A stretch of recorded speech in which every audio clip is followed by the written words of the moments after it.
prayers.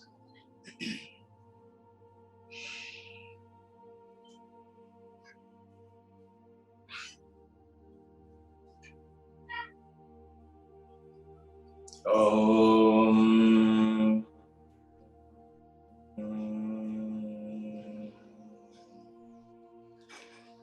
Asato va satgamaya, tamaso ma jyotirgamaya, mrityurma amritam gamaya. Om Shanti, Shanti, Shanti. Mother, hold our hand. Take us across this life. Guide us.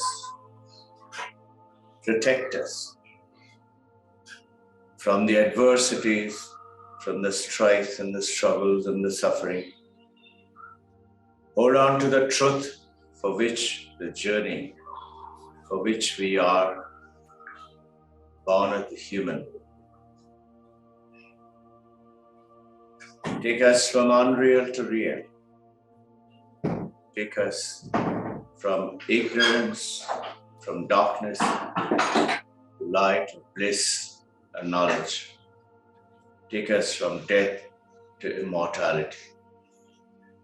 Om, peace, peace, peace. Jai.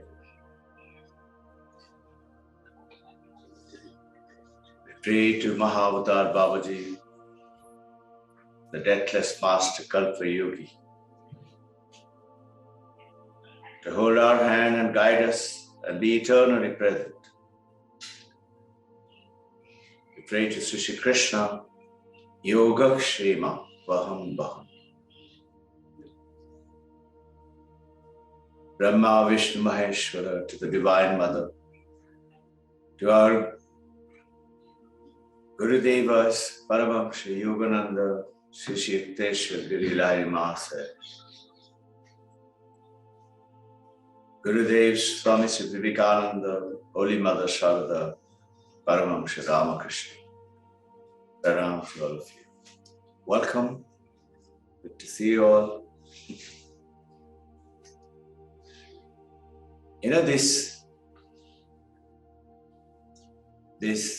body, mind, the name, and the I. Mano, buddhi, chitta, ahankar. Na aham. Whereas we are stuck with that aham. And whenever you say, where is Robbin Ghosh? Say, this is me. This is Robbin Ghosh. And this, when I say this is Robbin Ghosh, I mean this body, this name, this form.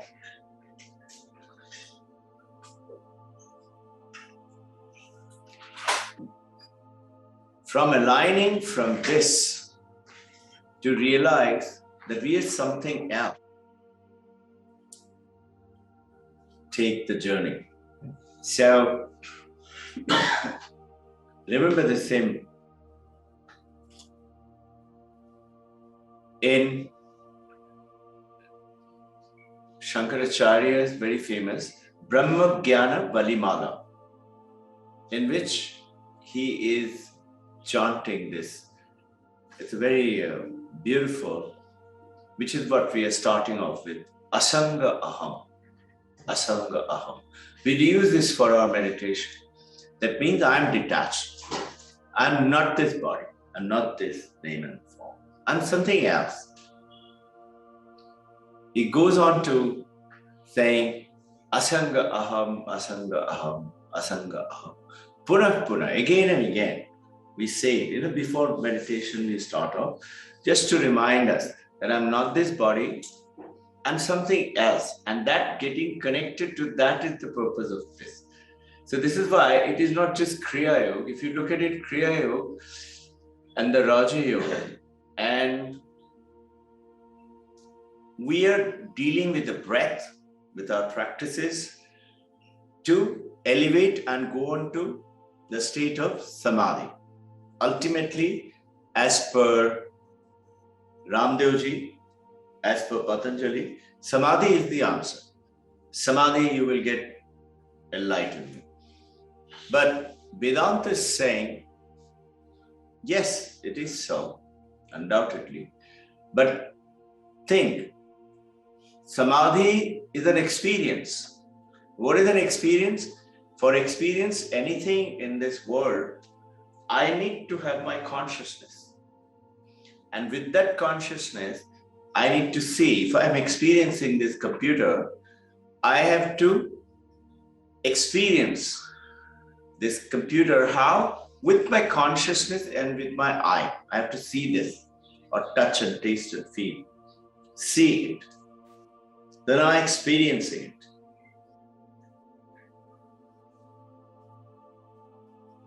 So for experience, you need to have your consciousness, you need to have an object. Anything. With the body, my five senses, I see the world, I see the mountain. Mountain doesn't enter my eye. The picture, because of the light falling onto the mountain and the light coming and entering into my cornea, I see image of a, and that image now goes how the Western world still doesn't know. It creates tiny, tiny bits of particles of electricity. It goes on to the brain neuron. Brain neuron now sends it, makes a connection, makes a synapses, and then it goes down to the mind. How does the mind work? And how does the brain send it to the mind? Western world has still not found out as yet.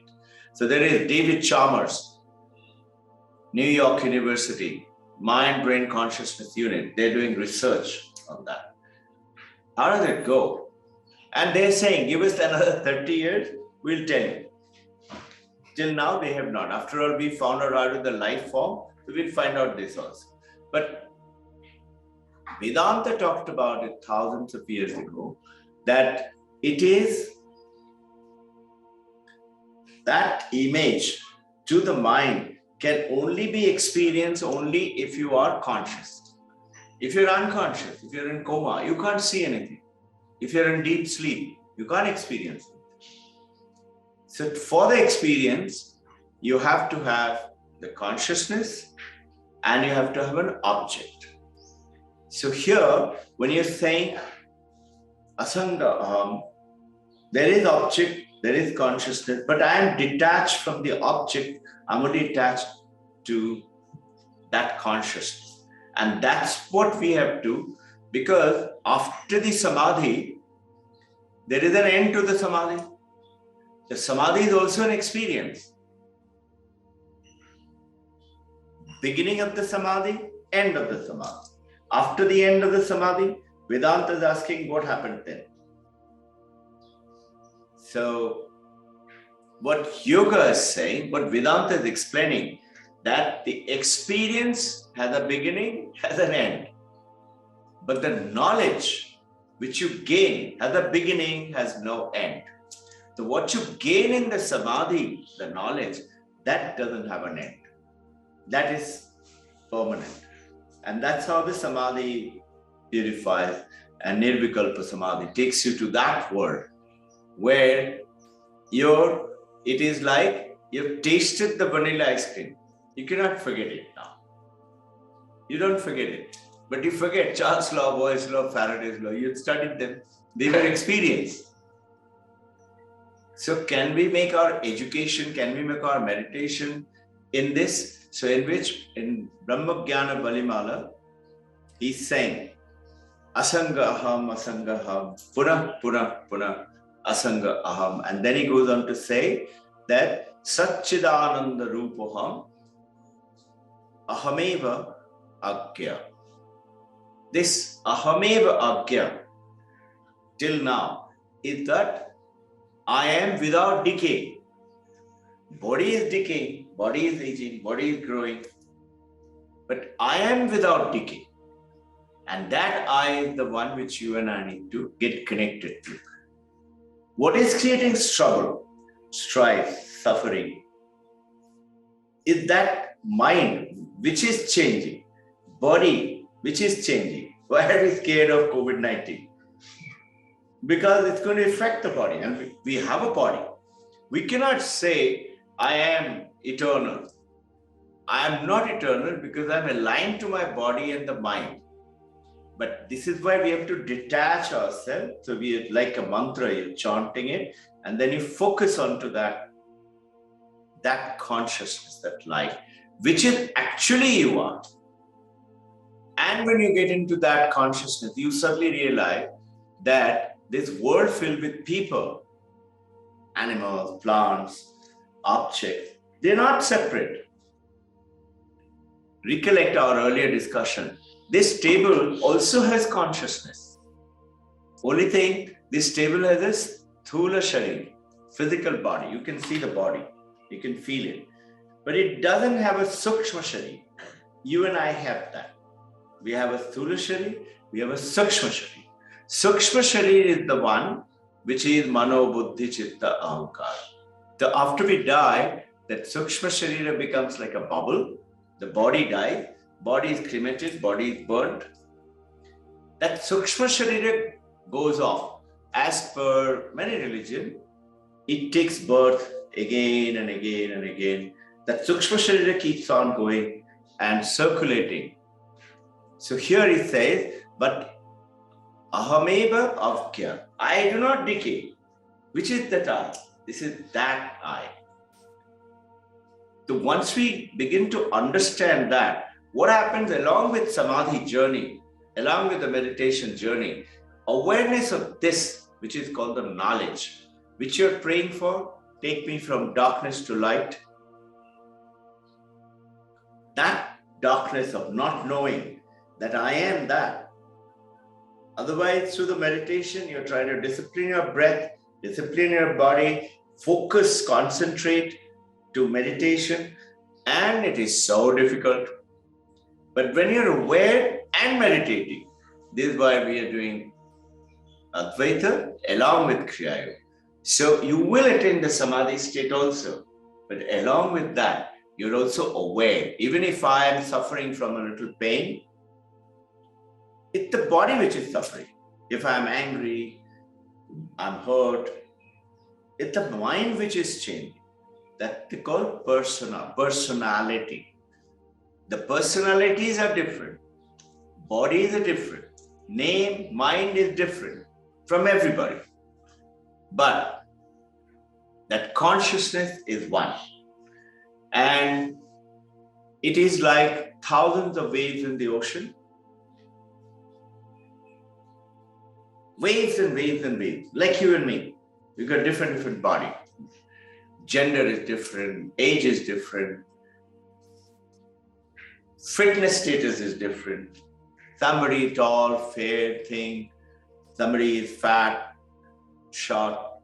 Those are all bodily differences. But in the consciousness level, so which are those? Different kind of waves. One small wave, one big wave, one large wave, one tsunami wave. But everywhere is that consciousness, everywhere there is water. Water is one. But understand it this way. It's something, a very nice anomaly came to my awareness. See,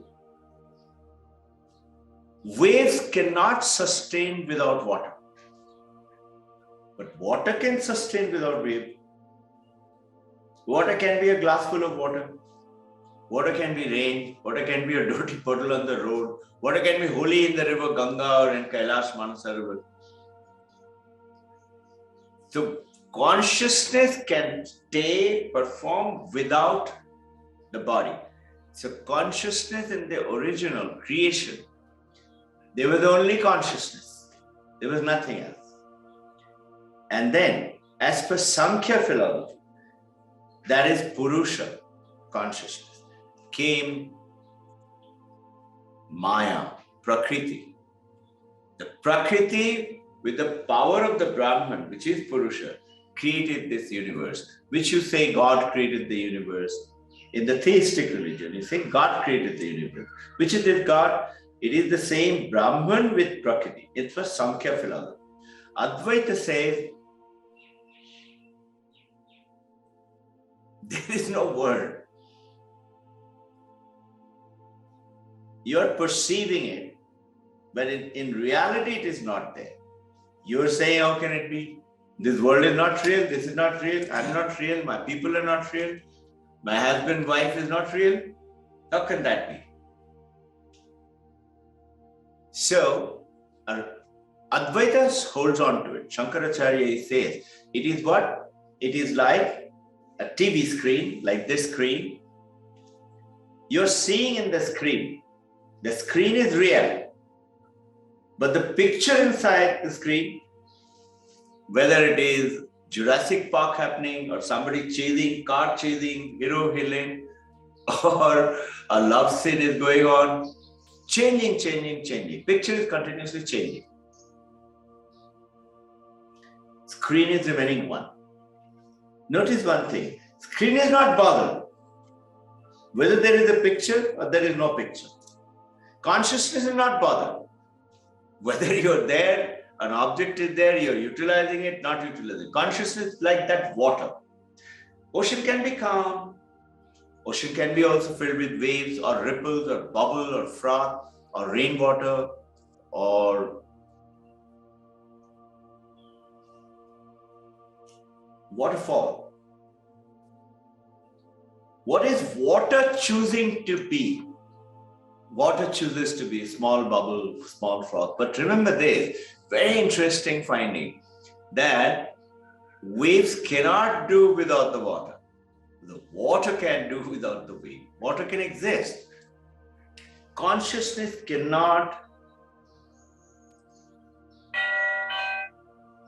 express itself without the Maya, as per Sankhya philosophy. Now, consciousness alone is what is perceiving this world with an object. If there is no object, it's like you're driving up the mountain and car, dark night. As you're turning, the light is going into the sky, but you can't see the light. You can see the light a little bit. After that, light is there. But if there is a bat or a flying bird which comes in front of it, then with the light you can see it. Similarly, let's say you know about Halley's Comet. You can see the Halley's Comet. I don't know if you're aware, Halley's Comet does not have any light. The dark sky is looking dark. Why? Because there is no object to reflect. What? Reflect what? The sun's light. The dark night sky, as per Earth is concerned, sun is on the other side. And this is the dark night. But there is light beyond in the space. So when a Halley's Comet passes through, it picks up that sunlight. So you see it. It's like if there is a light here, like sometimes you see a projector. Projector is projecting onto the screen. But if you put your hand in front of the projector, your hand gets to be seen then. Till then it was not. So the light, that consciousness is without the Prakriti, the Maya, cannot show you the world. But it is there. And it is the supreme and it is only one. It's like water is one. There can be different little qualities of water, like sweet water, salt water, whatever. Intention is to become aware that I am that consciousness. So Advaita Vedanta is saying that. What is Sankhya philosophy saying? Sankhya is saying consciousness by itself. That is Shiva by itself. What's he doing? Shiva, this is Kashmiri Shaivism. Shiva by itself can't create the world. He is in meditation. Kailash, your name. But Maya comes in, which is Mother Kali. And Maya comes in as a Prakriti and produces this beautiful universe. So both put together as per Sankhya philosophy. Advaita is saying gold is not there. How do you understand that? It is a very important word called Upadhi. If you recollect, we talked about it earlier. Upadhi is like what, this crystal. This crystal is colorless. It's a beautiful creation. It's generally in the Himalayas. Very up in the north, you find very pure crystal. That crystal is colorless. But if I put a red rose behind the crystal and see it from this side, the crystal looks red now. There is one Buddhist who sent a picture. It is a glass of water is right in front of the glass of orange juice in the breakfast table. The water is colorless, but the orange juice is right behind. And he's taken a beautiful picture that water looks absolutely like another glass of orange juice. This is called Upadhi. In other words, what is it? The reality of the orange juice, projects itself into the water and makes it appear like orange juice. So the reality of this world through the consciousness makes it look like you and I. This is, but Shankaracharya theory. So what I'm talking about, it might sound confusing, but understand this is how the explanation. Vivekananda and Paramahansa Ramakrishna, they brought in a different thing. They're saying, yes, Brahma Satyam, and we have heard Brahma Satyam Jagat Mithya, Jiva Vanni, Vanapara. What Ramakrishna Paramahansa and what Vivekananda is saying, Brahma Satyam, he's saying Jagat is not Mithya, Jagat is also Satyam. You are, after all, living your world, you're every day living with your people. How can you say they're fraud? They said it is there, but that consciousness is in everyone.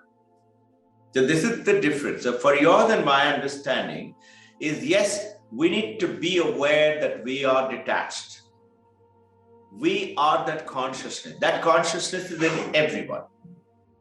Their body, name, forms may have different qualities, characteristics, likable, not likable, fraud, thief, whatever. But the consciousness is pure. It's like the sunlight falling something onto the dirty on the road. It doesn't get dirty. Consciousness falling or acting through somebody who's a demon, like Ravana. Consciousness is not becoming Ravana. It stays detached. If it falls on Rama, Lakshmana, pure, it doesn't get.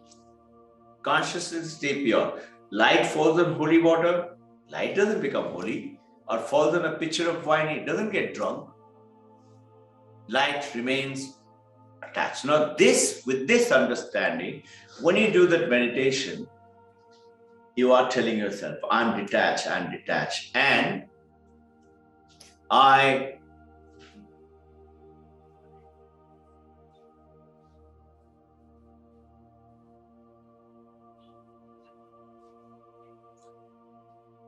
am the perfect one. Ahameva.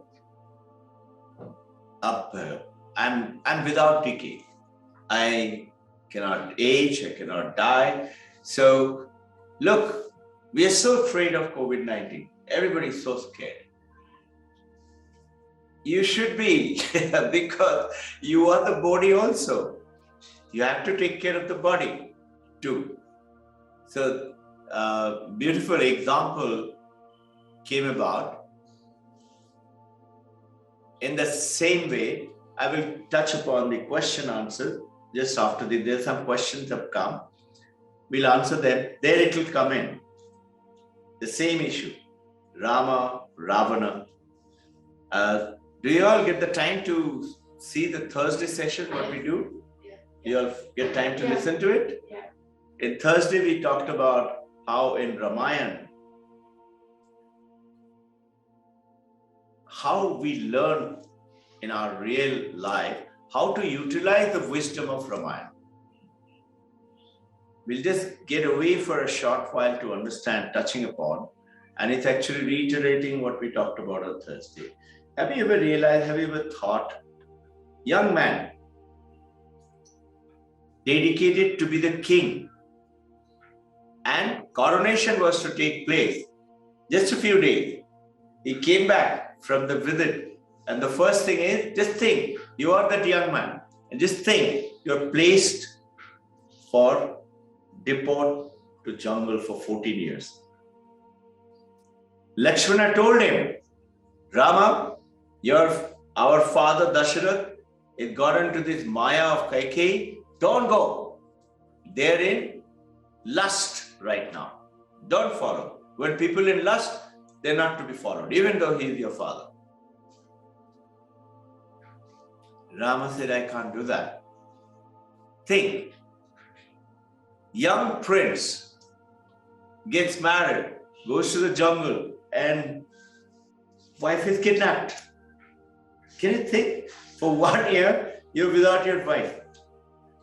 And then, not only wife is kidnapped, there come the Asuras, Ravana, and everybody. Imagine, and yet, look at the property of learning value from Ramayana. Rama stayed calm and cool. He told Dasharath, all the people of Ayodhya told him, don't go, because he was so loved. But he still said, no, if it is a word given by father, promise, even though he is weak now, but I have to go. I have to fulfill promise. Tell me, how many of us will do that? Think this connection from Ramayana. Look at it. War has not started at the end. But Vibhishan has had a disagreement with Ravana, told him, don't fight. Ravana said, I have to. Vibhishan told him, return Sita. Ravana said, no. And Vibhishan decides to come and join Rama. So he's flying through the sky, coming in. All the Vanaras and everybody telling Rama and Lakshman, kill him. He's a Rakshasa. Just see how Ramayana can guide us. What did Rama say? Rama said, no, you can't do that. Just because one Rakshasa is bad, that means you wipe out the whole Rakshasas. Though you and I look at Rakshasa as a demon and, we look at it as bad. Why? Because heard this story. Indrajit, sent by Ravana to fight.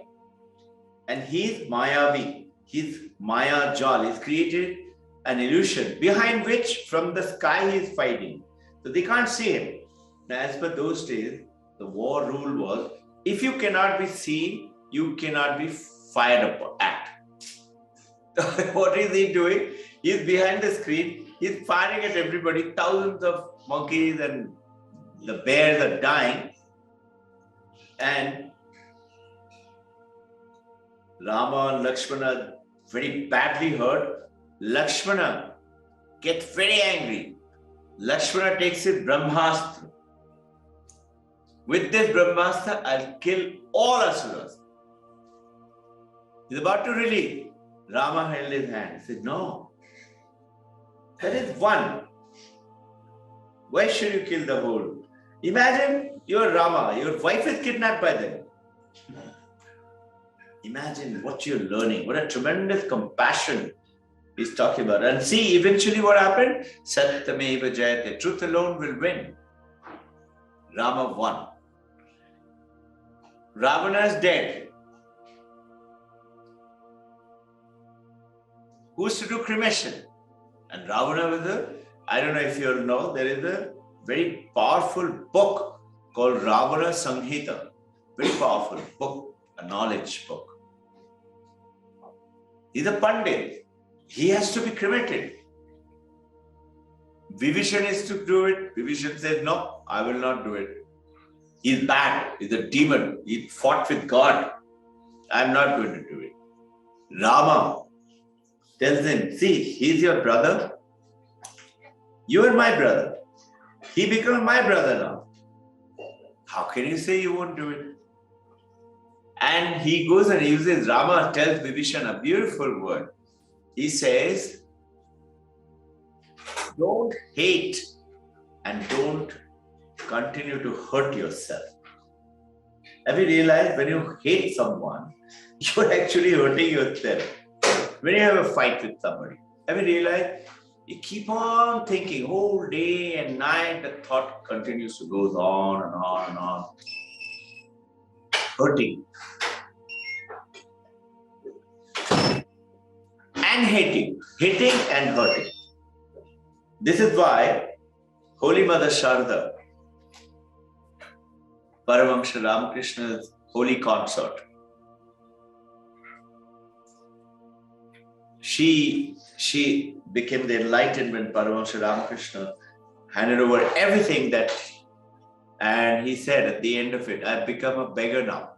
Beggar in the sense, whatever he had, he gave it up. He said, I don't have anything now. So Holy Mother says to everybody, don't find fault with anyone. If you want to be in peace, my child, don't find fault with people. You may detect your own error and work towards purification. Because if you want peace, and what did Jesus Christ say? Jesus Christ saying the same thing. We had covered this before. Sermon on the Mount, where he tells his 12 disciples, chosen teaching, in which he said, if you want to be in peace, don't find fault with people. What do you do when people are doing right in front of you something wrong? Don't ignore it. So what do? One, silently pray. The divine prayer, your prayer is very powerful. You'll be surprised. Whatever you pray for will happen if you do it with faith, with understanding. Sometimes supposing your prayer doesn't become, so you say, God is not there. God doesn't exist. So there is a beautiful statement.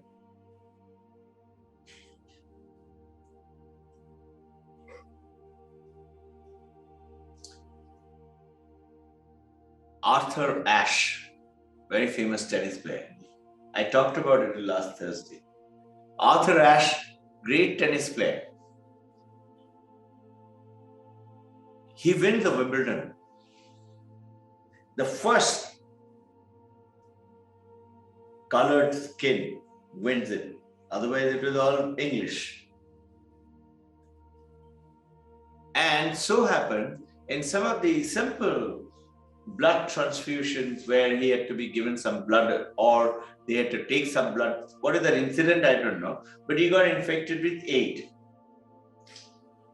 And some of his fans wrote to him that, Arthur, you're such a wonderful gentleman. And you're so kind. You're so caring. He was known to be very kind and good-hearted person. Why does God have to punish you and give you this aid? Why? Arthur Ashe replied, it's so relevant for us. Don't find fault with anyone. He says, see, there are about 500,000 people hold a tennis racket when they were 4, 5, 6 years of age. Out of that, just about 50,000 actually start to play, take tennis. They will play. Out of that, this is only 5,000 play the important national, international event. Seriously. Out of that 5,000, they just 50 players reach the level like Wimbledon. And out of this 50, only 4 reaches the semi-final. And out of those 4, only 1 gets the Wimbledon. He says, when I got the Wimbledon, did I ask God, why me? So we blame God, but something wrong happens to us. We are not grateful for what we have got in our hands. So it is applicable to this, that being in the consciousness, being aware who I am. Remember the story of the dhobi who got the diamond? He was using it for washing his clothes. He didn't know it was diamond. And one day he thought, let me go down and show it to my good friend, vegetable seller. The vegetable guy liked it very much. He said, it looks very nice. Come, I'll give you 10 kgs of brinjal. You give me that. Somehow he didn't sell it. He said, let me check it out. Then he went to his cloth seller. The cloth merchant said, I'll give you 1 year's clothes for you and your family. Give me this piece of it. Somehow he didn't sell there also. Something good dawned on his head. He goes to, as the story goes, to a gold merchant, then to a diamond merchant, and diamond merchant says, my God, you got the biggest diamond I've ever seen in my world. So what the message is, you and I have the biggest diamond inside of us. We don't know about it. I'll ask you to reflect upon the story of the donkey, where the washerman is to put the clothes onto the donkey, go down far away into the river, and hour, 2 hours to reach there. Whole day he'll spend there washing the clothes, then put it into the donkey, come back, iron them and hand over starch, nice clothes to the villagers and the people. I don't know if you've ever seen such things happen. Today everything is dry cleaner, or the washerman does it. I've been lucky to see that many a time. Now, this washerman comes with the donkey, goes, takes up the thing near the river, almost 2 hours of walk. And after taking it out, he has to tie the donkey, otherwise the donkey will drift away. And he suddenly realized, my God, I had forgotten to bring him the rope. How am I going to tie him? So he's stunned. What am I going to do? I can't go back all the way. My whole day is gone. Today's work is gone. He looked full of grief. When a passerby, a wise man comes along, always a wise man comes along. Wise man comes and says, what happened? Why are you looking like this? He said, Sire, what to do? I've forgotten the rope. I don't know how to tie him.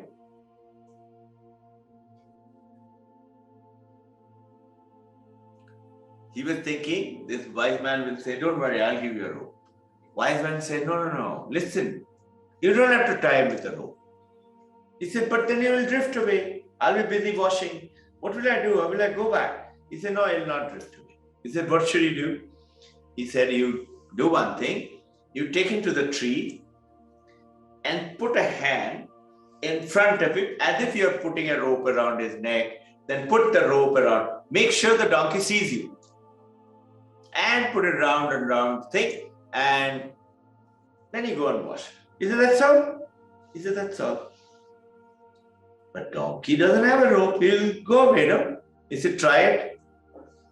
He tries it, and he goes, starts washing, and every 5 minutes he's looking back. The donkey is standing still. He's very happy. Now the whole day is washing and everything is over. He comes, he puts all the clothes, which is dried up, in the sun. After you wash it, he will put it down on the rock or whatever it is. Puts it on top of the donkey and starts, chal hut. Donkey is not moving. Now what has happened? He gave a whack at the donkey, hut. Donkey is not moving. He's trying to push him, donkey is there, and it's staying there.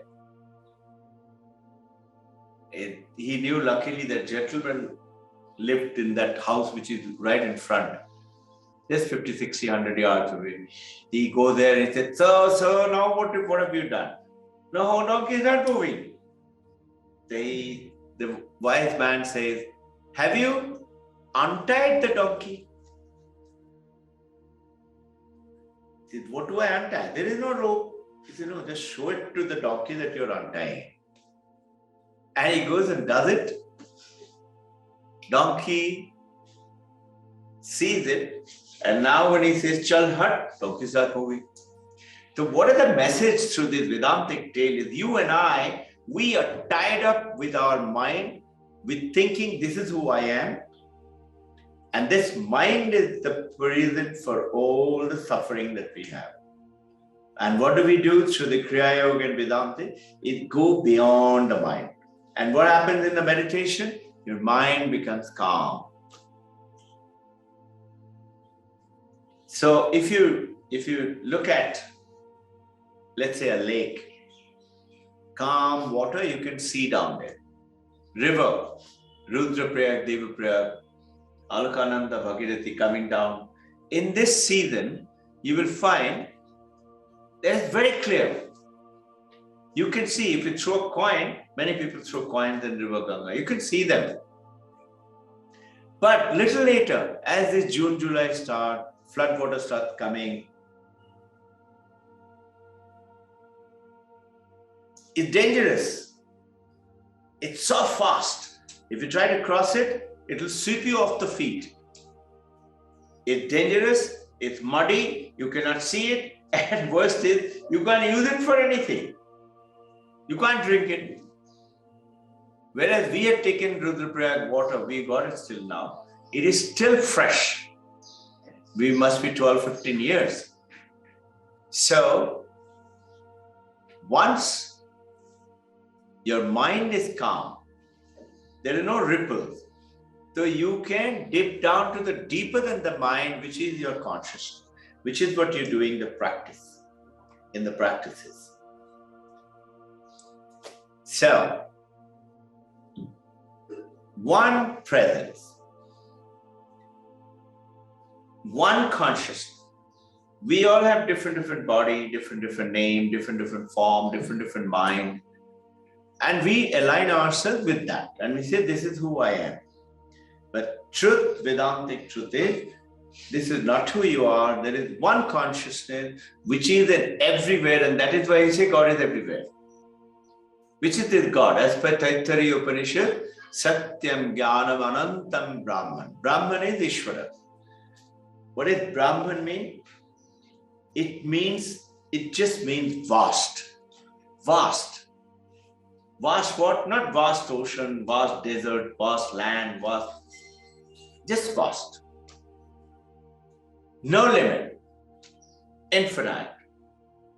This Brahman, understanding from our gods and goddesses, and we keep worshiping Krishna and Brahma and Vishnu and Maheshwara, to this vast.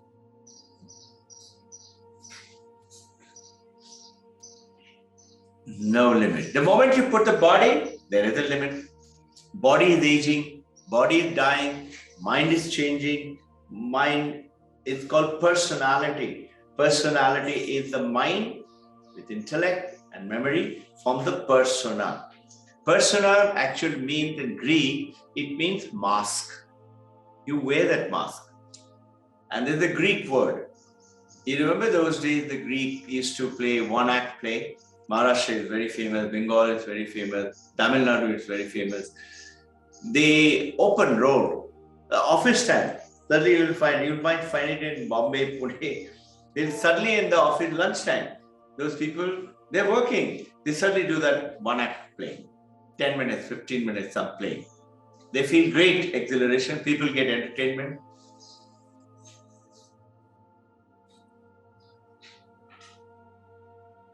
In understanding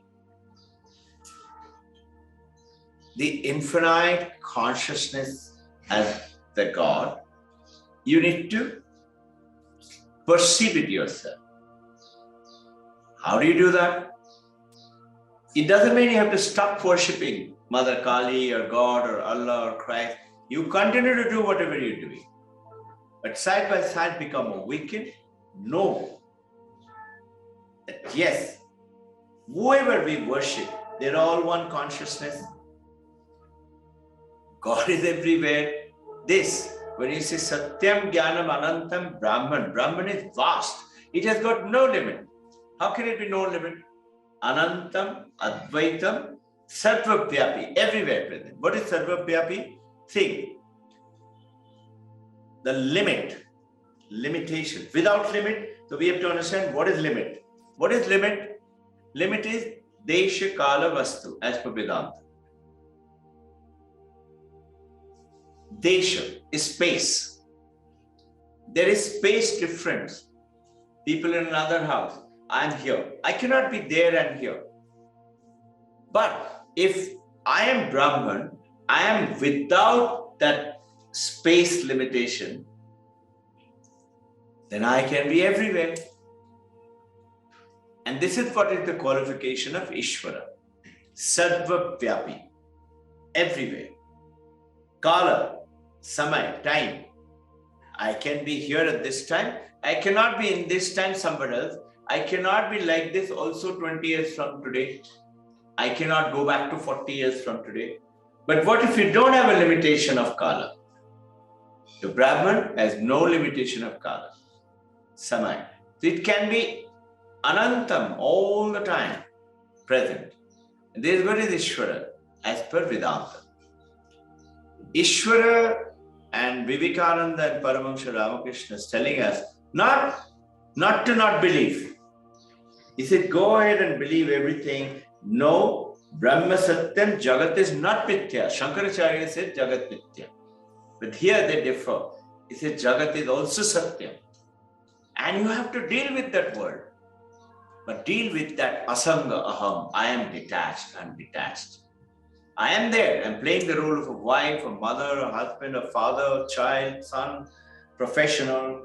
But I know my boss is acting funny with me. But I see the divinity in that. And what do? I silently pray. And you'll be amazed the power of your prayer then start to happen. When you really believe and pray, it's like the donkey. Once the donkey believes I'm tied up, he's tied up. And you and I think we are tied up. My prayer don't work. Somebody came and asked Paramahansa Yogananda, Sir, my son is so sick, mother. So Paramahansa Yogananda said, why don't you pray? She said, sir, my prayer doesn't work. I've been praying every day. It doesn't work. You pray. Gurudev, your prayer works. He said, you know something? I was also like you. But I didn't give up. I believed and I continued working and praying and praying and praying. And now I know that if I ask something, it is going to happen. It will happen. Paramahansa Yogananda once takes his 4 or 5 disciples and goes to the sea beach. In LA, if you see, there's a huge beach, and along with, they have put benches, about 3-4 people can sit together, and at definite interval, quite a few benches along the beach. People can sit down on the beach. So he sat down, and one of the devotees said, sir, there is a bread shop. They make very nice Scotch bread. Can we buy some? No, they totally become sannyasi. Feel like eating Scotch bread. So Paramahansa Yogananda smiled and said, go and buy. So they go, and as they asked the lady, she said, I had only 2 left. Somebody called me 5 minutes back and said she wants to come and buy. Now, she's my regular customer. I've told her already 2 are there. I can't tell her now I've given 1 and I've got 1. So the devotees come back and tell Paramahansa Yogananda, Gurudev, the bread keeper saying, there were only 2, out of which somebody has given a call and booked those 2. It's all sold out.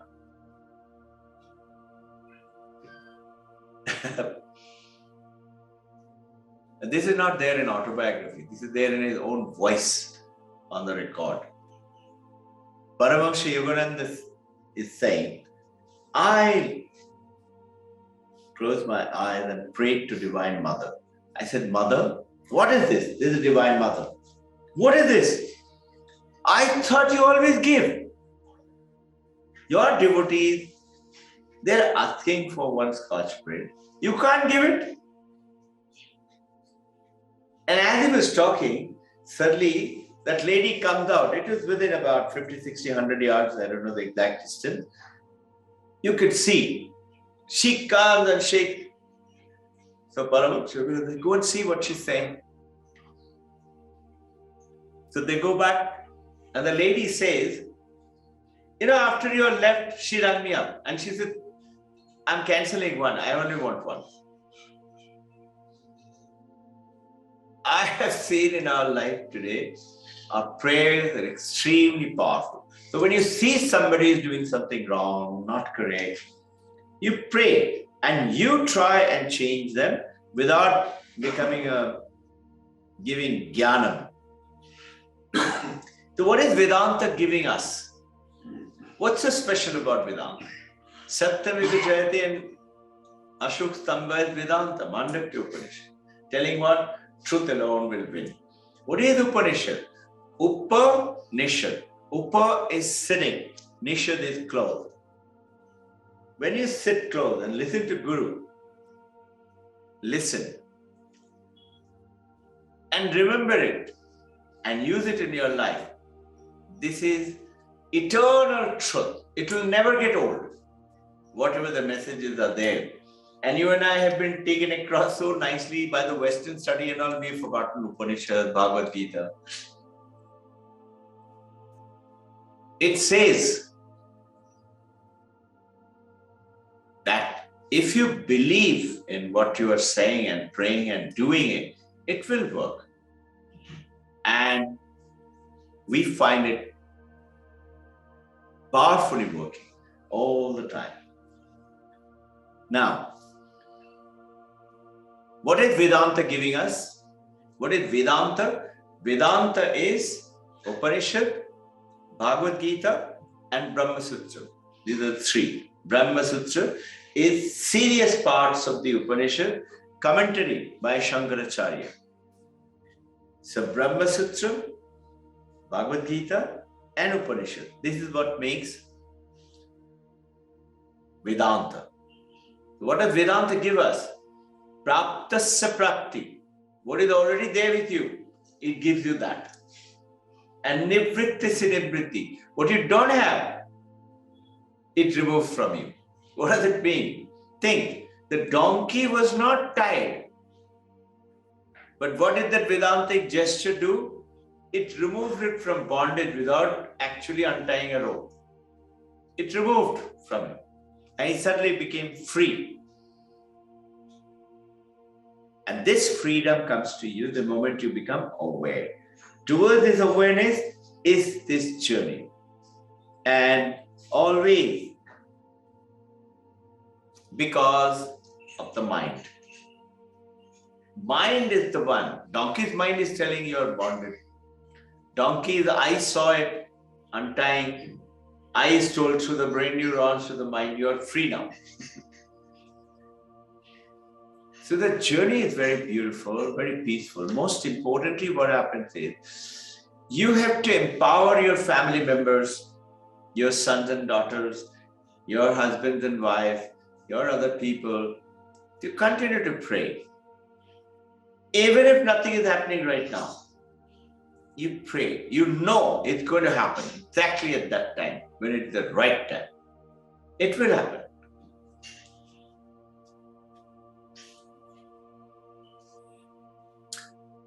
Question. There is one devotee.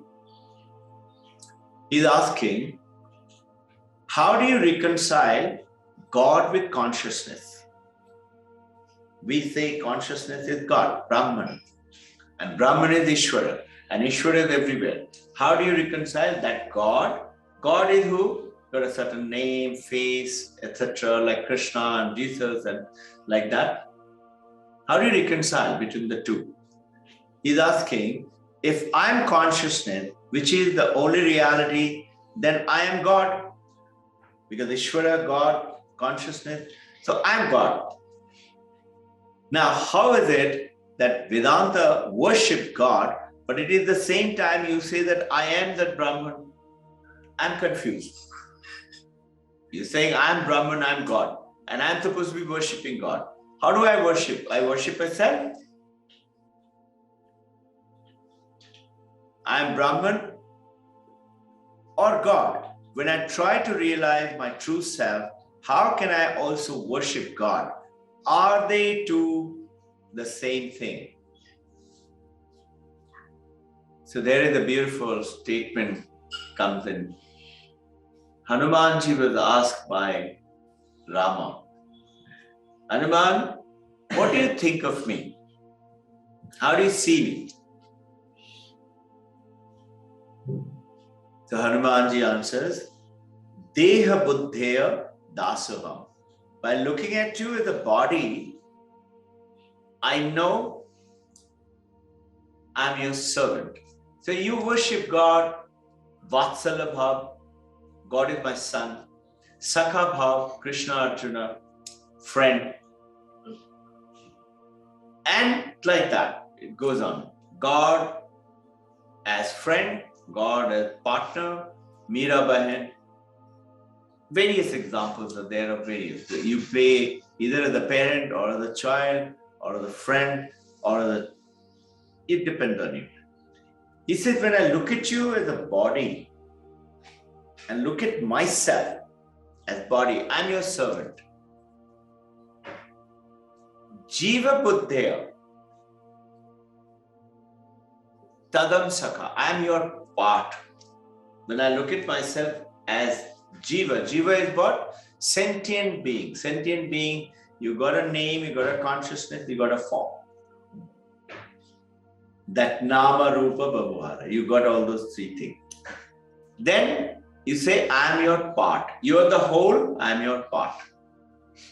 We say, no, God is everywhere, God is infinite, God is in everything. I am a part of that. So what is that? I'm a wave in the ocean.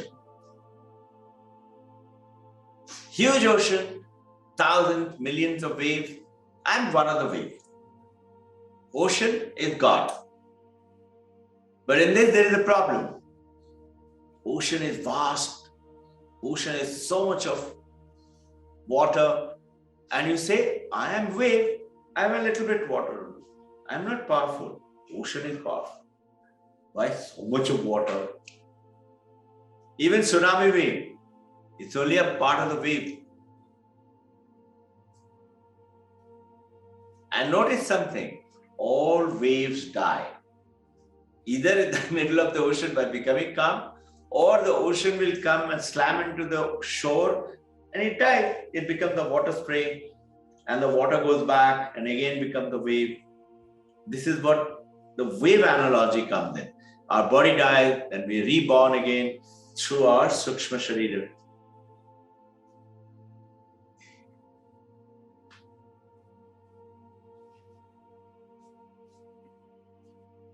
What Advaita is saying, that Hanumanji is telling first, and then I get back to Advaita. He says, Atma Buddheya Tvameva Aham. I am and you are not separate. You and I, we are one. So what is it in the ocean? That wave and that wave and that wave. When you're looking at it as wave, a Jiva Buddha or a Deha Buddha. But Deha Buddha, when you're saying you're limited water, ocean is huge water, God is very powerful because so big, I'm only small, I'm a bubble, I'm a froth.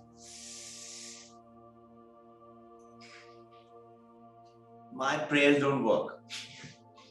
Oceans work. Ocean is powerful, big. So here Advaita Vedanta is coming and saying, Praptasya Prapti. What you already have, what do you have? Vedanta gives you that. It makes you aware, sir. Oh, I always had it with me.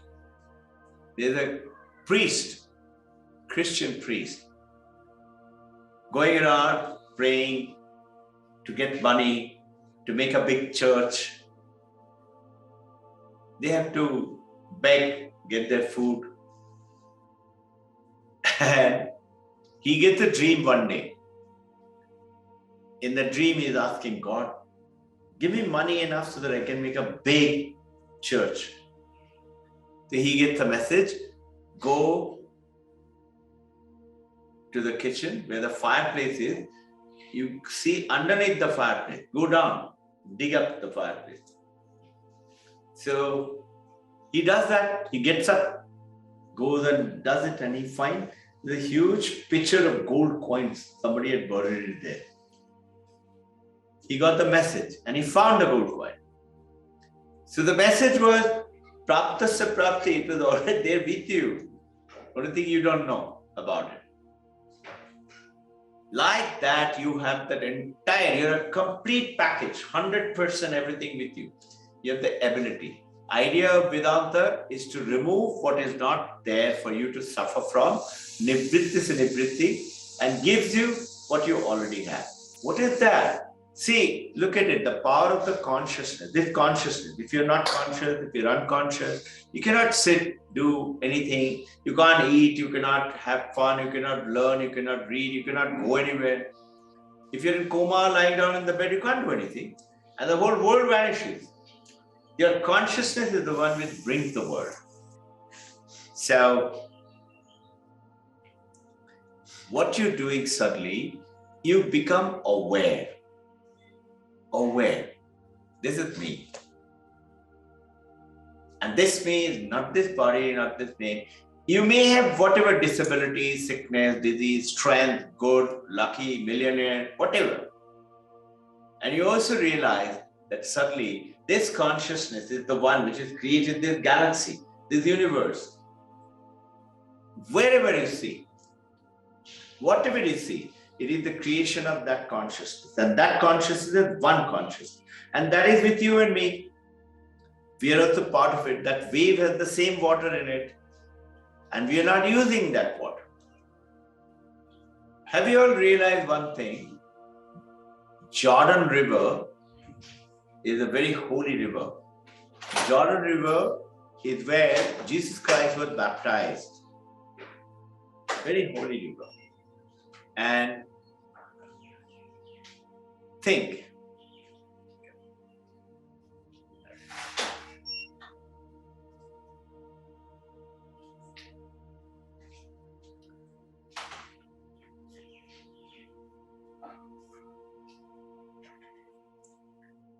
Jordan River, holy river.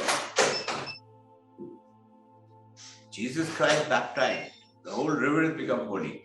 But that river goes and falls on the Dead Sea. And why is it called Dead Sea? It has no life, no plant, no fish, no nothing. Why? The question is why? Because the same Jordan River, just before, a few kilometers before it came into the Dead Sea, it passes through another lake, and that is teeming with life. Wonderful flora and fauna. So the question in the world is, why Dead Sea is dead?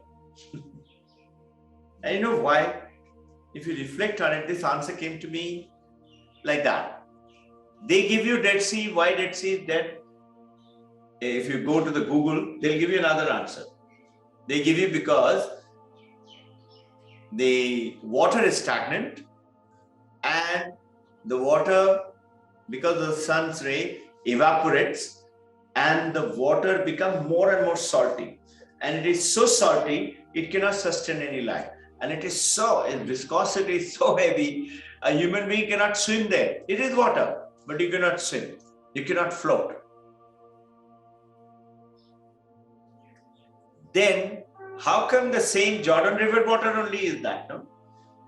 In the Dead Sea, it has become that. How come before that it was producing wonderful, powerful life? So the message is very simple. The Jordan River passes through that lake and comes out and goes to Dead Sea. When it falls on the Dead Sea, it doesn't go out, it stays there only.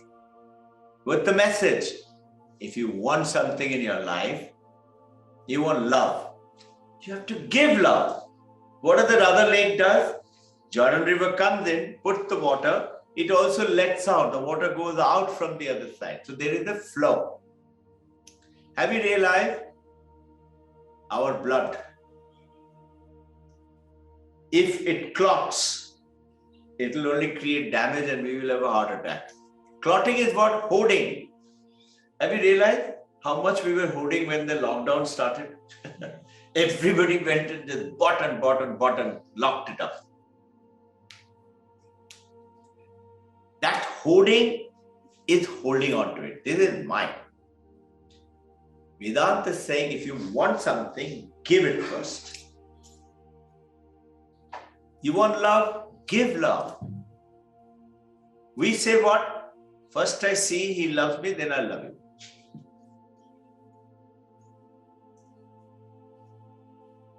Knowledge. Jnanam danena vardhate. If you want increased knowledge, you have to give knowledge. When you give knowledge, knowledge will automatically increase. Money. You see, but I don't have money. I have only 100 rupees or 10 rupees. Many people ask me, you said give it. I said, try giving that 10 rupees. When you give it, you will see something will happen.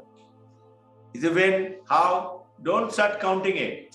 Just give it with a free mind and have absolute faith. It is going to happen. It will happen.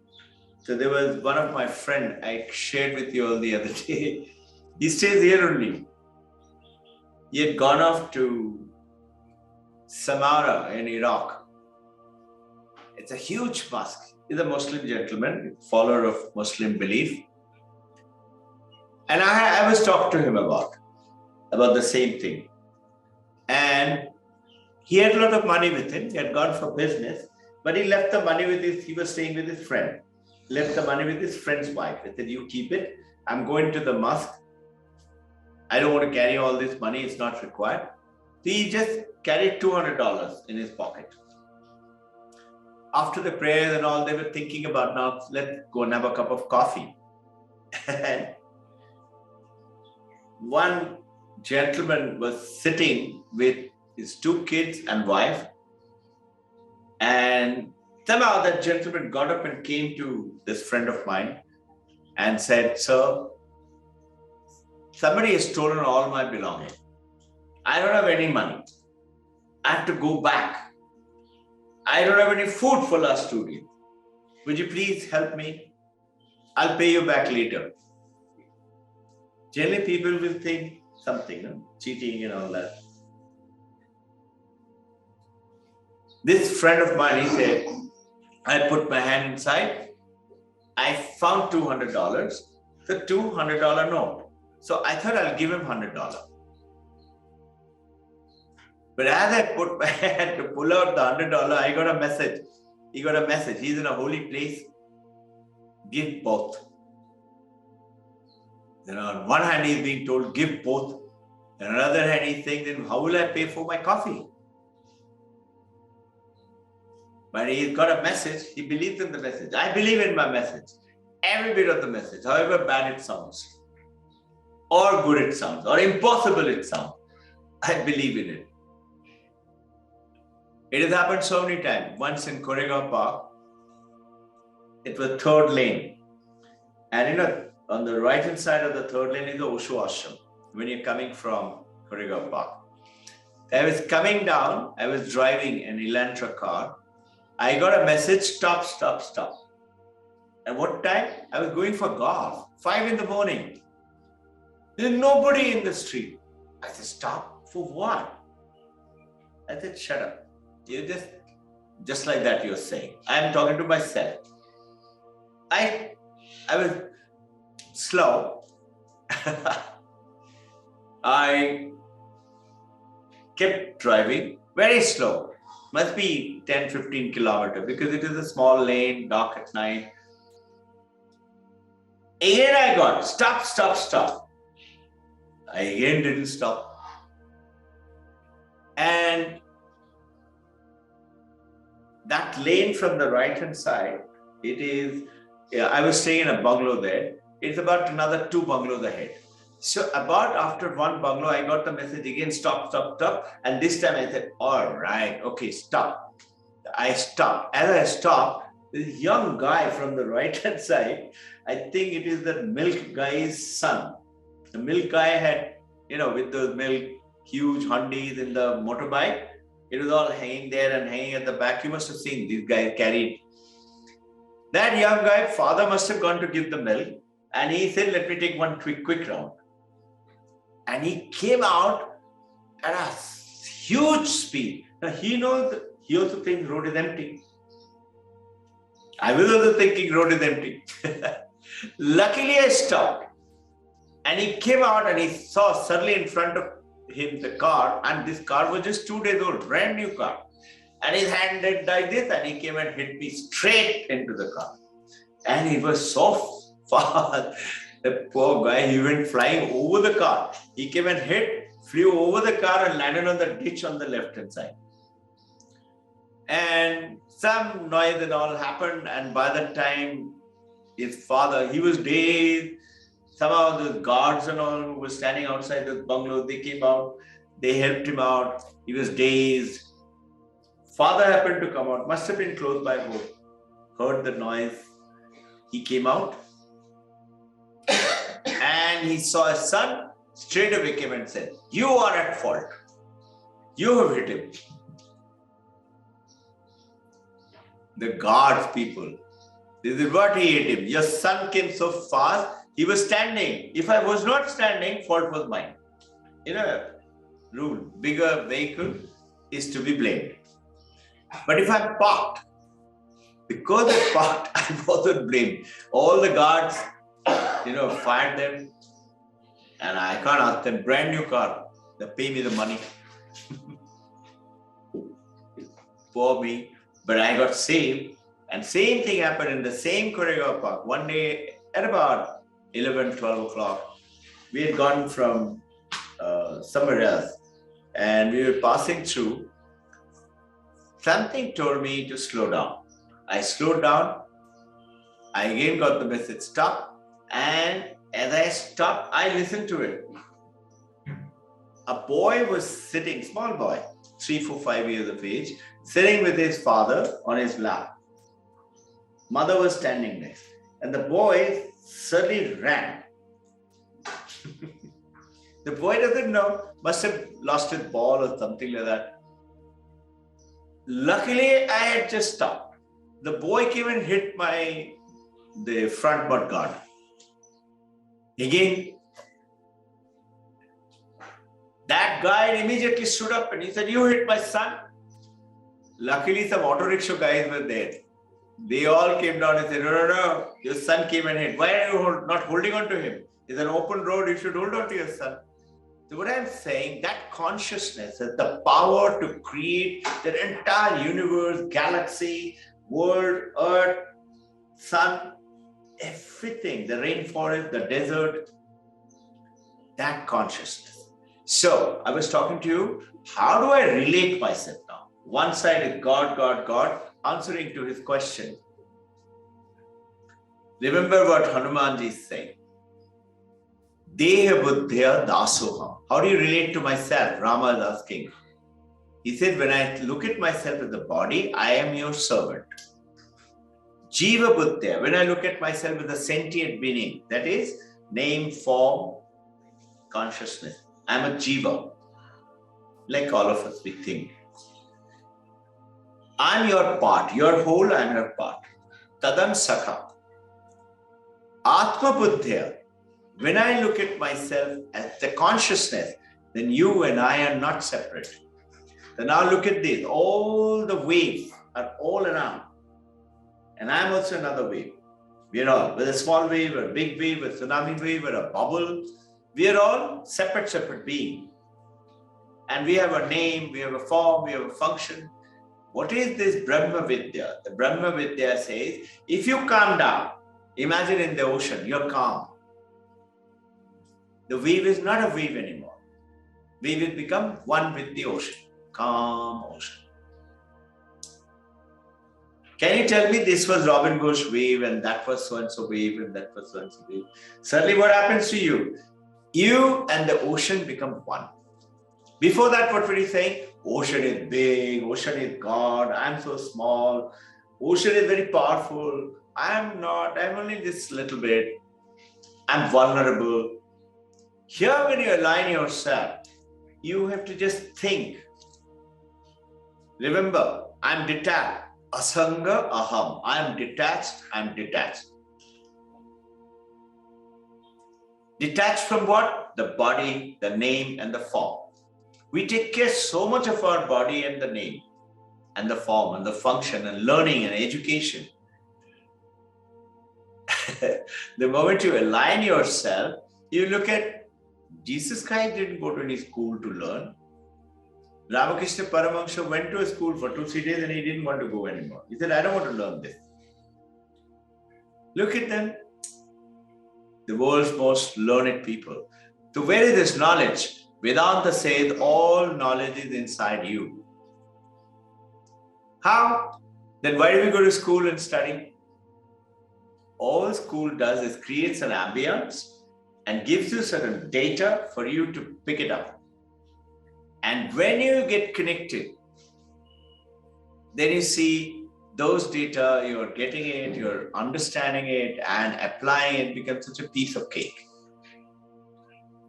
So, Isaac Newton saw an apple fall. Millions before him had seen an apple fall. But nobody asked this question. Why did it fall? Why didn't it go up? Isaac Newton is the only person who ever asked and became the world's top physicist. Why did it fall? That asking question is today these champions are learning through IB, International Baccalaureate. Ask question, challenge it, inquire, and find out deeper truth, in which very simple principles. So in terms of the questions, what was this question? That how do I reconcile God from this consciousness?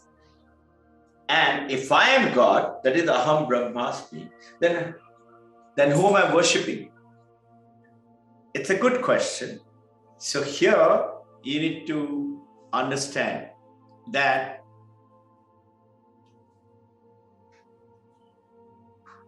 when you're identifying yourself as a body, then you're a part of that form, that huge, I'm a wave, I'm a part of that ocean.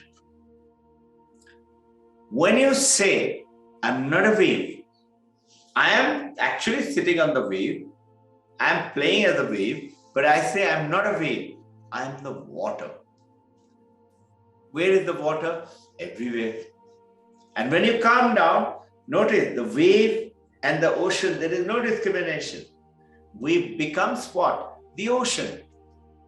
And now look what happens. Wave, I was only a little bit. Even if I'm tsunami wave, I'm huge, but I still have a limit. But when I become calm, I become the ocean. This is what Vedanta is saying, praptasya prapti. What you already have, Vedanta gives it to you. That how makes you aware of it. You are that. The donkey became aware and free. And it, as a sentient being, as a jiva, I know we are one, but I'm your part. But the moment you become, say, I'm the water, you and the God or the Brahman or the consciousness become one. So what is the advantage in this? Practice through the meditation to learning to get connected, go beyond the mind and the name and the form. It's so difficult. If you sit down and just close your eyes. Why do we close our eyes? Because your eyes are all the time distracting you, taking you, picking there, looking there, looking there. So 5 senses are driving you outwards. Have you realized? Have you realized whatever we want in our life, we say it is out there. Good school, good college, good university out there. Money, it is out there. Good relationship out there. Happiness is out there. So Krishna in chapter 6, 6.3, third verse, he told Arjuna,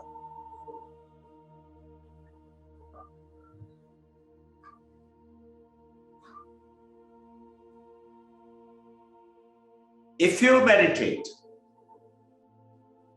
you will attain this. Arjuna is telling in 6.3, Krishna. Whatever you're saying, imagine, who's Krishna? Krishna is Bhagavan. We talked about it last week on this. Bhagavan Vacha. Bhagavan is telling, not a teacher or an enlightened master is saying. God is saying. And people, those who believe in Bhagavad Gita, they say God has actually written it down. He is saying, what? You will get it. And Arjuna is challenging him. Arjuna is saying, Krishna, it is not correct. He says, why? He says, your mind is like wind. You cannot control your mind. I'm so restless. I can't sit still for 2 minutes. How do you say you'll become still and you will gain that? So Krishna answers beautifully. He says, you are Arjuna Mahabali. You are mighty. You have defeated so many princes and kings and demons, killed them. And you're a Mahabali. You win against everything. And now you can't fight against your little mind. It's your mind only, no? And you can't fight, you're giving up. Because he's saying it can't be done. So Krishna gives the answer also. What should you do? Abhyasa yoga. Practice every day, specific time, specific posture, specific asana. And this is why we get together on Sunday. We do a little talk on the Thursday. And we tell you to practice. And when you practice, you will see that little bit of pain in the knee and pain at the back, which was bothering you, you couldn't sit still. Something happens to you as you get connected. You forget that you are sitting with the body. You are absolutely still. Meaning what happens? That wave has now become the ocean. The same way. So one monk was sitting with another in Gangotri. And the river Ganga from Gomukhi is coming and flowing down. And it was that rainy season time. Plants and dirty water and broken houses and things like that flowing down.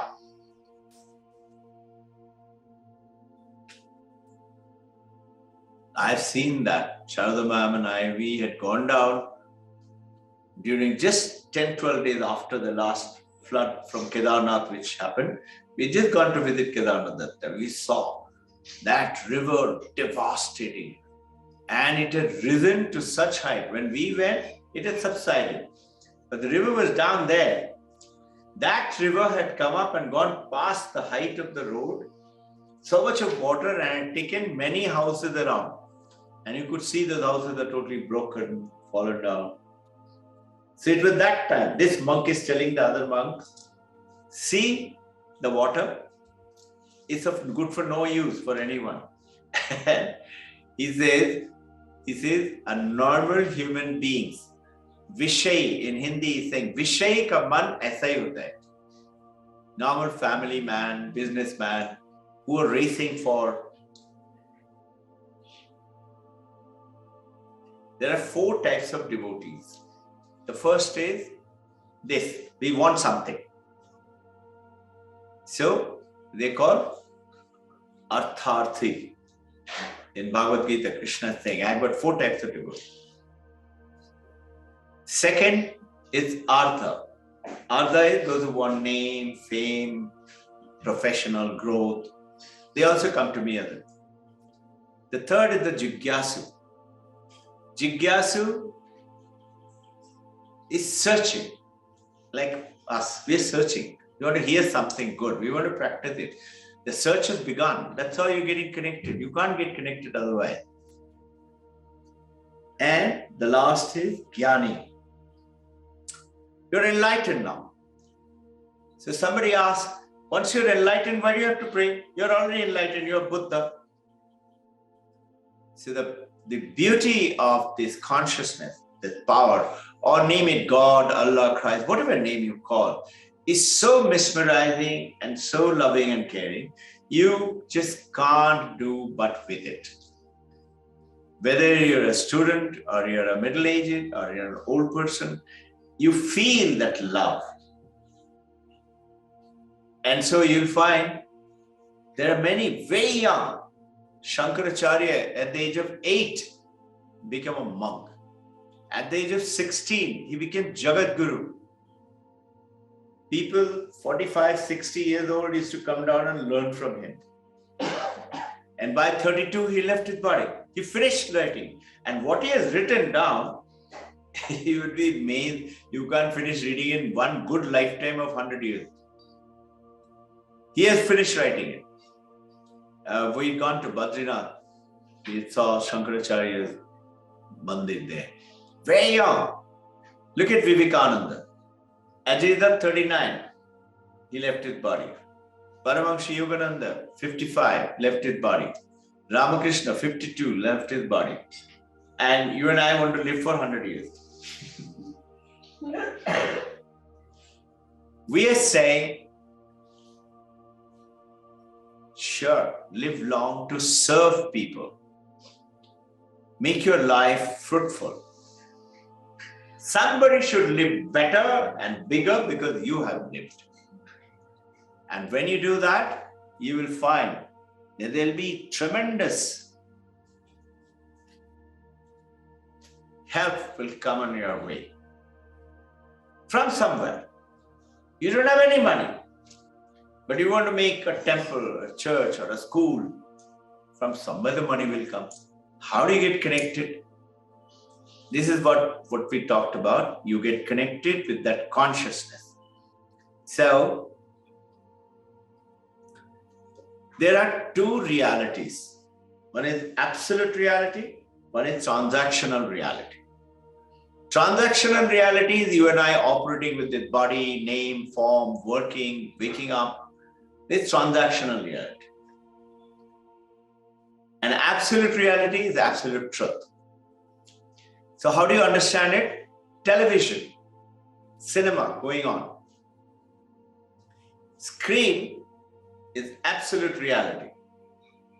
Whether the TV is on or it is off, screen is there. Consciousness is always there, everywhere, with everyone. Every time, whether you use it or you don't use it, and you can't but not use it, whatever you do, you need consciousness. Whether study or learn or remember or eat or dance or whatever, you need consciousness. But whether you are aware or not aware, using it or not using it, doesn't matter. It is there, always there. That's absolute reality. Transactional reality is the picture that is happening. Maybe a car race is going on. Maybe Jurassic Park is playing. Maybe King Kong is coming down and breaking down the Empire State Building. Screen is untouched. What film is playing inside? That film is playing inside is the transactional reality. The sunlight falls on the dirty something on the road. It doesn't get dirty. Does sunlight get dirty? It's not dirty. Sunlight falls on holy water. Sunlight doesn't become holy. Sunlight remains light. Sunlight falls on a pitcher of wine. It doesn't get drunk. Sunlight remains sunlight. You and I are that sunlight, is the consciousness. Bigger than sunlight. Because sun is also produced by the same consciousness. And that same consciousness is everywhere. So, So the transactional reality is fictional, like movie. It's fiction. How do you realize this? How do you rationalize it? Imagine the director who's making the film. He's also living that film in his mind. And then the film is produced and film is being seen by everybody. You're seeing now, it is there. But it was there in the mind, in an absolute state, which has now taken birth. Or a storybook, what you write. Story is in your mind, but you write it down. It becomes transactional reality. But in your mind is that absolute reality. Understanding it in an easier form. So, Shankaracharya said, Brahma Satyam Jagat Mithya. This world is not real. It appears like you're in a dream. You're in a dream. You see a tiger chasing you. You get up and say, oh, it was only a dream. In a dream, you lost all the money. You say, it is only a dream. Suppose you got lots of $1 million. You don't get up and go to the bank to put $1 million. You say, oh, it was not real. So what Sankhya philosophy of Advaita is trying to tell you that, look, this life is like a dream, but you play your role on the role that you're playing with these good qualities: purity, truth, honesty, kindness, love. And along with that, be aware who you are. You are that consciousness. Yes, you're using the app called the body, app called the mind, app called the memory, app called the ego. They're all necessary. You're using them to fulfill your lifetime's mission. When you get connected with consciousness and using this app, suddenly everything becomes a piece of cake. You will see, you don't tell them, but you silently send a message. You send a message. That person will get the message. That person will give you a call. Hasn't it happened to many of you? Supposing you want to talk to your mother. You're in America. Today is mother's birthday. I want to talk to her. Or today is my birthday. I haven't spoken to mother for a long time. You're thinking, haven't called as yet. Suddenly, train, call comes. And you pick up the phone. Mother speaking. Mother, how did you know? I was just thinking of you. Hasn't it happened to all of us? So many times. And those days when you were thinking about writing a letter, I haven't got a letter from my grandma or from my aunt or something like that. Suddenly the letter also comes. This is called getting connected to which is called unreal. Apparently. Consciousness, what consciousness? I can't see it. But you see, you can't do anything without that. This is called another name called awareness. You're aware. So now we are going to do a little meditation. Before that, we'll do a little exercise. The exercise is to take away those nodules from our body which get toxic because of our living condition, ways of living, thought processes. Continuously we are worrying. So through these, it's about 10 to 12 minutes of exercise. With that, before you get into start your meditation, you should start doing that. There is a special breathing technique after the exercise. With that breath, you notice Hanumanji could do anything. Hanumanji could jump across the ocean. Rama couldn't jump. The beauty is in the Ramayana. I was referring to the strength of Ramayana from which you can learn so many things. Ramayana, there is one husband and wife going down the train, newly married, and an old man in the same train studying Ramayana. I just referred to this story the other Thursday. The young man comes and smiles and tells something to the young wife, newly married, and both of them smiling. Young man couldn't stand. He looks at the old man and says, why are you reading Ramayana? This is an old time. It doesn't work. He didn't say anything. He just nodded his head, kept reading. After a while, a station came. Husband and wife both got down. Must be to buy something, eat something in the platform. And goes and husband must have gone somewhere, missed the wife. When he came back to the platform, wife wasn't there. So he thought she must have gone back to the train. Train started moving, he came running, got inside and comes and sees wife is not there. And out of chaos, he realized she must have gone to the washroom or something like that. So he, huffing, puffing, pulled the chain stopped, and then he got out. God came with his permission and found wife, brought her back. This gentleman who was reading the Ramayana, he looked up and said, if you had read Ramayana, you will always keep Sita with you. Sita is never away from Rama. And she is just behind Rama, but Rama is very aware of Sita. He'll not let her go. Hanumanji was sitting, Samudra Bandhan, that Samudra Bandhan, bridge had to be made. And they had to first jump, go across and see if Sita is there in Lanka or not.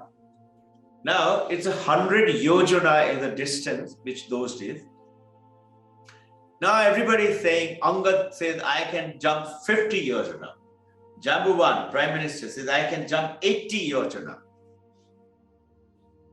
But nobody knows 100 yojana. Now, Hanumanji, when he was a baby, very powerful. He suddenly saw the sun, looked like a fruit. Baby! He looked at the fruit and he said, I'm going to eat it. And he jumped. He was going to eat sun. Indra got scared. Whole world got scared. My God, sun will be eaten up. What will happen to the universe? So Indra let his Vajra on Hanumanji. Baby. Hanumanji fell down unconscious on the ground. Pavandevta, his father, got very angry. How dare you hurt my son?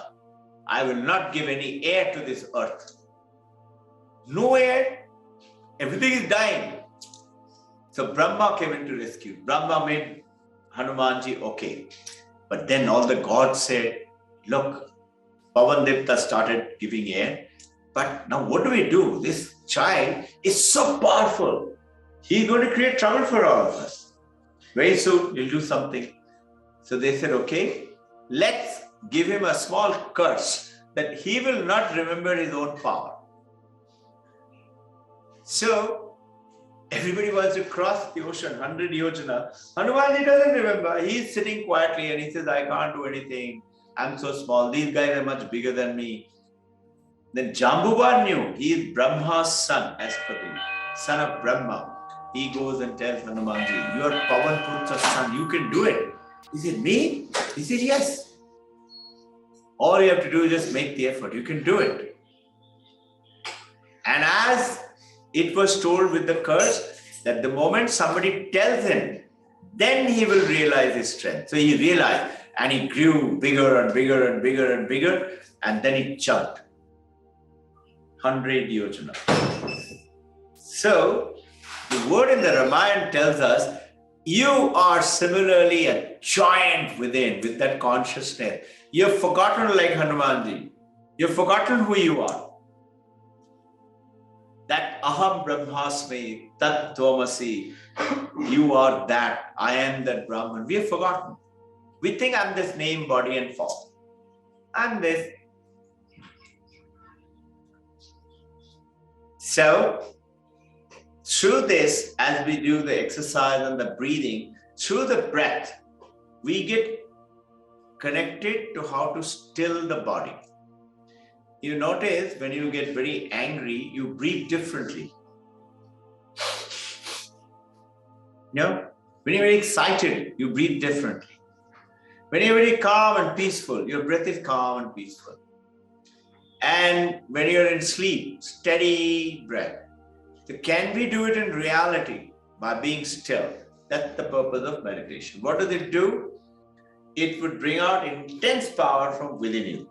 And you will get connected to that consciousness. A simple student, a simple businessman, you will find something will happen.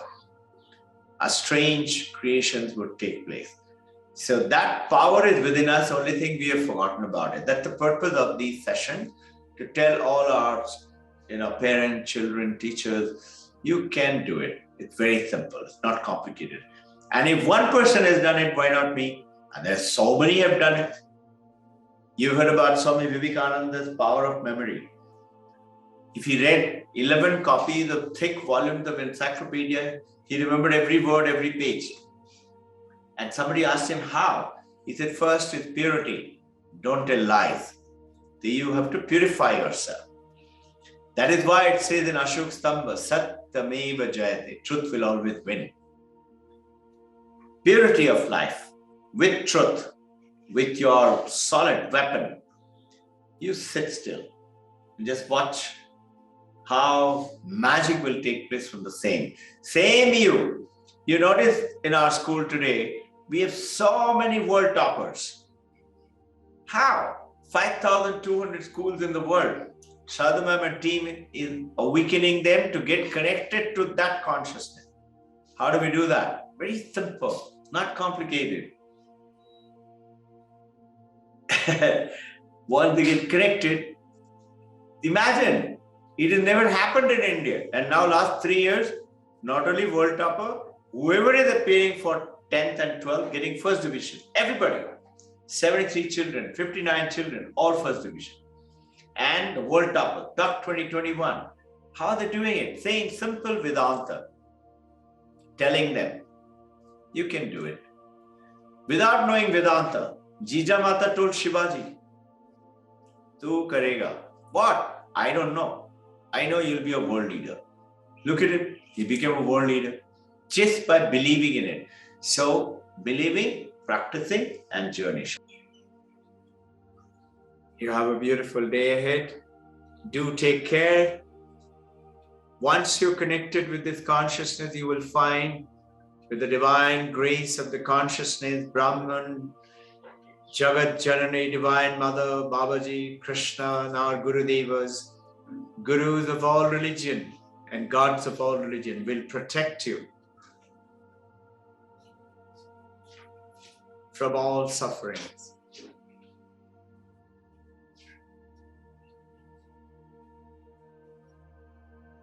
Jai Guru.